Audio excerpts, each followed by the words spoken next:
말씀의 변화를 누리는 하루, 보이스데이. 오늘 우리가 함께 살펴볼 말씀은 창세기 47장 27절부터 48장 7절까지의 말씀입니다. 이스라엘 자손은 이집트의 고센 땅에 자리를 잡았다. 거기서 그들은 재산을 얻고 생육하며 번성하였다. 야곱이 이집트 땅에서 17해를 살았으니 그의 나이가 147살이었다. 이스라엘은 죽을 날을 앞두고 그 아들 요셉을 불러놓고 일렀다. 내가 이 아버지에게 효도할 생각이 있으면 너의 손을 나의 다리 사이에 넣고 내가 인애와 성심으로 나의 뜻을 받들겠다고 나에게 약속하여라. 나를 이집트에 묻지 말아라. 내가 눈을 감고 조상들에게로 돌아가면 나를 이집트에서 옮겨서 조상들께서 누우신 그곳에 나를 묻어다오. 요셉이 대답하였다. 아버지 말씀대로 하겠습니다. 야곱이 다짐하였다. 그러면 이제 나에게 맹세하여라. 요셉이 아버지에게 맹세하니 이스라엘 침상맡에 엎드려서 하나님께 경배하였다. 이런 일이 있은 지 얼마 되지 않아서 요셉은 아버지의 병환 소식을 들었다. 요셉은 두 아들 므낫세와 에브라임을 데리고 아버지를 뵈러 갔다. 야곱 곧 이스라엘은 자기 아들 요셉이 왔다는 말을 듣고서 기력을 다하여 침상에서 일어나 앉았다. 야곱이 요셉에게 말하였다. 전능하신 하나님이 가나안 땅 루스에서 나에게 나타나셔서 거기서 나에게 복을 허락하시면서 나에게 이르시기를 내가 너에게 수많은 자손을 주고 그 수가 불어나게 하겠다. 내가 너에게서 여러 백성이 나오게 하고 이 땅은 너의 자손에게 주어서 영원한 소유가 되게 하겠다 하셨다. 내가 너를 보려고 여기 이집트로 오기 전에 내가 이집트 땅에서 낳은 두 아이는 내가 낳은 아들로 삼고 싶다. 르우벤과 시므온이 나의 아들이듯이 에브라임과 므낫세도 나의 아들이다. 이 두 아이 다음에 낳은 자식들은 너의 아들이다. 이 두 아이는 형들과 함께 유산을 상속받게 할 것이다. 내가 바단을 떠나서 고향으로 돌아올 때에 슬프게도 너희 어머니 라헬이 가나안 땅에 다 와서 조금만 더 가면 에브랏에 이를 것인데 그만 길에서 세상을 떠나고 말았다. 나는 너희 어머니를 에브랏 곧 베들레헴으로 가는 길 옆에 묻었다. 아멘. 여러분 좋은 아침입니다. 사람의 마음은 마지막에 더 분명하게 드러날 때가 있어요. 평생 여러 말과 일에 가려져 있던 것이 삶의 끝자락에서는 굉장히 선명해질 때가 있습니다. 무엇을 가장 소중히 여겼는지, 어디를 바라보고 살았는지, 다음 세대에게 무엇을 남기고 싶었는지, 그래서 누군가의 마지막 부탁은 단순한 부탁이 아닐 때가 참 많습니다. 그 사람의 인생이 어디를 향해 있었는지를 보여주는 고백이 되기도 하기 때문에 그렇습니다. 오늘 본문의 야곱이 그렇습니다.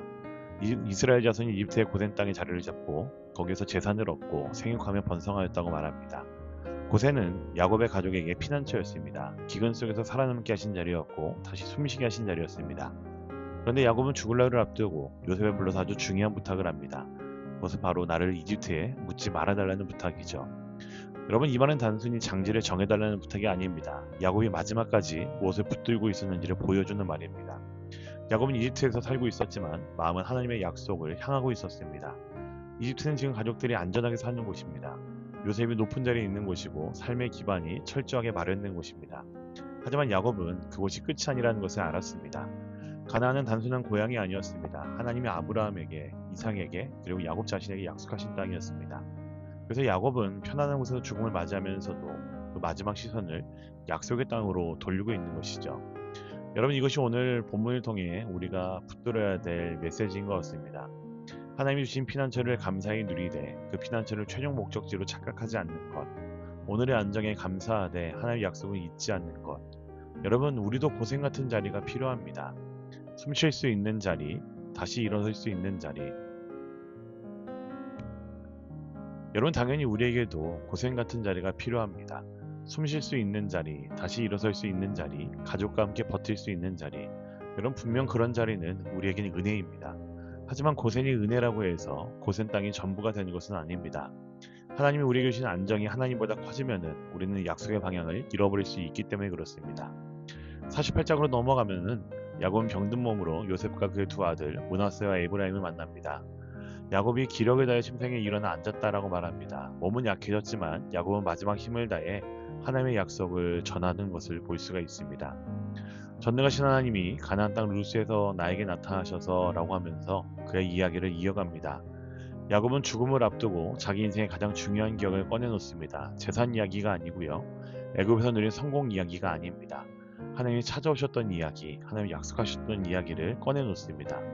그리고 요셉의 두 아들 에브라임과 므낫세를 자신의 아들로 받아들입니다.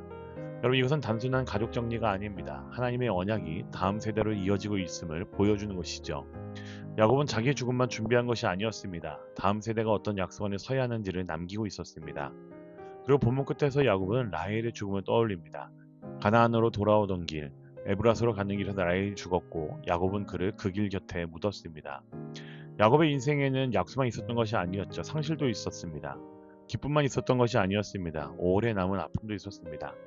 그런데 야곱은 그 모든 기억을 하나님의 약속 안에서 다시 말합니다. 상처가 없어서 믿음의 사람이 된 것이 아니라 상처와 이별의 순간들을 지나면서도 끝까지 하나님의 약속을 놓지 않았기 때문에 그는 믿음의 사람이었습니다. 오늘 우리에게도 필요한 것이 이것입니다. 내가 마지막에 무엇을 남길 것인가? 내가 붙들었던 안정인지, 아니면 하나님이 주신 약속인지, 아니면 내가 누린 편안함인지, 아니면 다음 세대가 붙들어야 될 믿음인지. 여러분, 오늘 하루 우리에게 주신 고생을 여러분 마음껏 누리고 감사함으로 누리면 좋겠습니다. 그러나 마음은 하나님의 약속을 향해 열어두면 좋겠습니다. 여러분, 편안한 곳이 결코 끝은 아닙니다.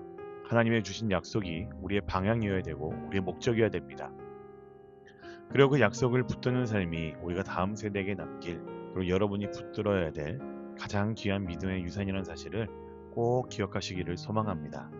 아멘. 함께 기도하겠습니다. 사랑의 하나님, 우리에게 머물 곳을 주시고 살아갈 힘을 주셔서 감사합니다. 그러나 오늘의 안정이 전부인 것처럼 살지 않게 하시고 하나님이 주신 약속을 기억하며 살아가는 우리가 되게 해 주시옵소서. 우리의 삶이 편안함에 머무르지 않고 안정에만 머무르지 않고 다음 세대에게 믿음의 기억을 남길 수 있는 삶이 되게 해 주시옵소서. 기꺼이 주께서 허락하신 그 약속을 위해서라면 모험으로 사는 인생이 될 수 있도록 주님 우리에게 그 은혜를 더 도전하는 마음을 허락하여 주시옵소서. 모든 것에 감사드립니다. 너무나 사랑합니다. 살아계신 우리 구주 예수 그리스도의 이름으로 기도합니다. 아멘.